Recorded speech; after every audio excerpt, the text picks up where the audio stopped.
Today I'm going to read The Tiger Rising, Chapter 4. Sistine was in Rob's 6th grade homeroom class. Mrs. Soames made her stand up and introduce herself. "My name," she said in her gravelly voice, "is Sistine Bailey." She stood at the front of the room in her pink dress, and all the kids stared at her with open mouths as if she had just stepped off a spaceship from another planet. Rob looked down at his desk. He knew not to stare at her. He started working on a drawing of the tiger. "What a lovely name," said Mrs. Soames. "Thank you," said Sistine. Patrice Wilkins, who sat in front of Rob, snorted and then giggled and then covered her mouth. "I'm from Philadelphia, Pennsylvania," Sistine said, "home of the Liberty Bell, and I hate the South because the people in it are ignorant.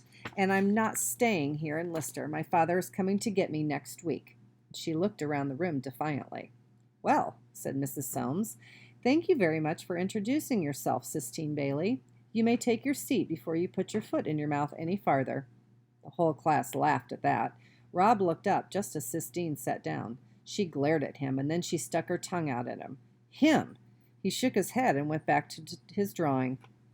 He sketched out the tiger, but what he wanted to do was whittle it in wood. His mother had shown him how to whittle, how to take a piece of wood and make it come alive. She taught him when she was sick. He sat on the edge of the bed and watched her tiny white hands closely. "Don't jiggle that bed," his father said. "Your mama's in a lot of pain." "He ain't hurting me, Robert," his mother said. "Don't get all tired out with that wood," his father said. "It's all right," his mother said. "I'm just teaching Rob some things I know."